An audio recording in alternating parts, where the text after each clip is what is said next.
Fox News alert, Devon Archer, the man who Hunter Biden once called a Biden, just flipped on the first family. And it's bad.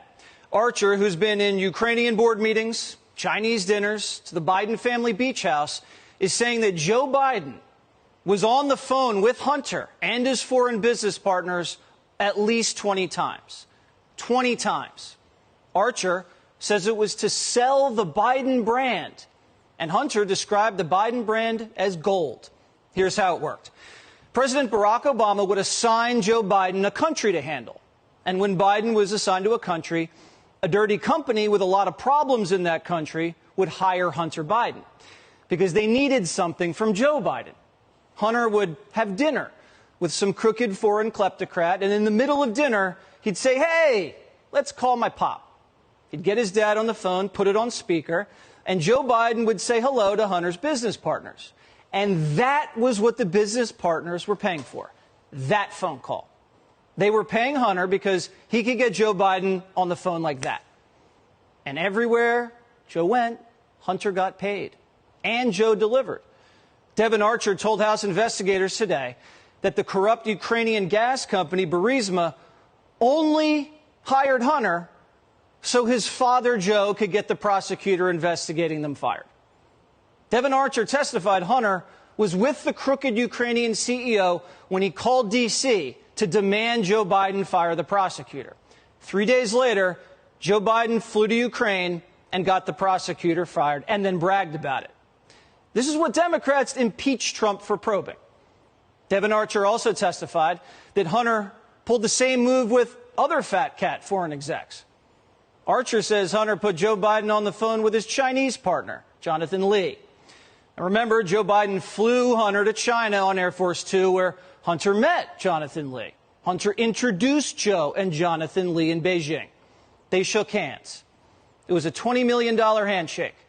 The Bidens made $20 million from that Chinese deal.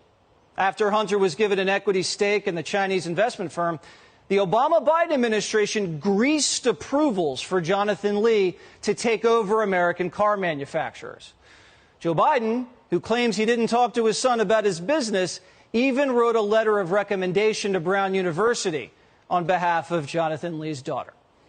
Jonathan Lee is a Communist Party power broker who our vice president went to bat for, helping his daughter cut the line in the admissions offices at Ivy League schools. Why? Because his family was getting paid.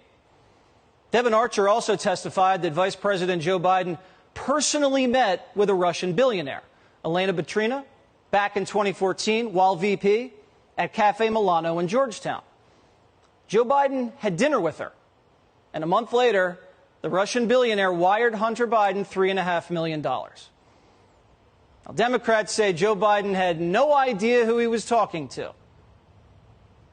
It was clear that it was part of the daily conversations that Hunter Biden had with his father, and it was and sounded like most of the time now President Biden didn't even know who the people he was at dinner. He was just asked to say hello, and he would talk about the way he described it several times. They asked over and over and over. He described what the weather was, what's going on your end. The Democrats went from the laptop's Russian misinformation to Biden was having dinner with Hunter's business partners, but all they talked about was the weather. Now, when I eat dinner, it's usually at least an hour. I'm there for 3 courses. You can talk weather for maybe 5 minutes tops. But Biden's talking to a Russian billionaire about the weather the whole dinner? What's it like in Moscow? It's cold. Biden's had meetings at Cafe Milano with the Russians, the Ukrainians, the Mexicans, Kazakhstanis, even the Greeks, all Hunter's business partners. You're saying Joe Biden talked about the weather the whole time and had no idea who he was having dinner with? Even if Hunter puts his business partners on speakerphone with his dad and they don't talk business at all, you're saying the next day when Hunter talks to Joe, and they say they talk every day, Joe doesn't say, "Hey, Hunter, what are you doing in Dubai, and who are those Ukrainians you put me on the phone with last night?" Come on. The Biden family was selling access to Joe. The phone call, even if it was weather-related, was the access. And Biden always delivered on the back end. The Chinese and the Ukrainians got what they wanted out of Biden. Even the Russian lady who bribed Hunter $3.5 million, Joe Biden left her off the sanctions list. The one Russian billionaire not on the sanctions list happens to be the same one who paid the Biden family millions of bucks. But the Democrats say, what was Joe Biden supposed to be, rude and not say hello to Hunter's corrupt foreign business partners? Clearly he talked, whether about the weather or whatever, but he said specifically that he's never talked to them. Doesn't this contradict? He never said that he has never spoken to anyone.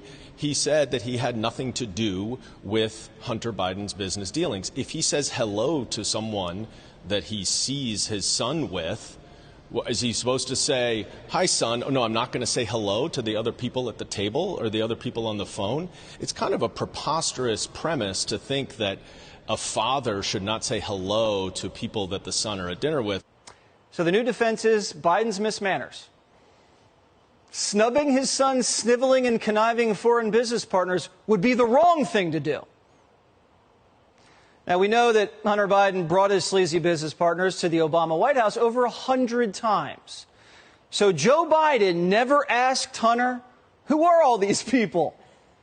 The only thing he asked was, what's the weather like in Bucharest? I mean, at this point, Joe knows more about the weather than Al Roker. So, why did Devon Archer flip? Well, because he's going to prison. And he thought, you know, being Hunter's best buddy would keep him out of prison. Devon Archer can't be too happy with Hunter Biden right now. Here's a text he sent to Hunter. Why did your dad's administration appointees arrest me and try to put me in jail? Just curious, some of our partners asking out here. And then this one. Why would they try and ruin my family and destroy my kids and no one from your family side step in and at least try to help me? I don't get it.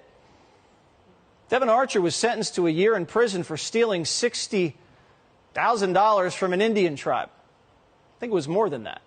Hunter Biden was a part of that deal and was the only one not to get indicted. Once again, everybody in Biden's orbit arrested, in prison, or they're missing. And before Devon Archer's testimony, Biden's Department of Justice sent a threatening letter to Devon Archer's judge telling him it's time for Devon to report to prison soon.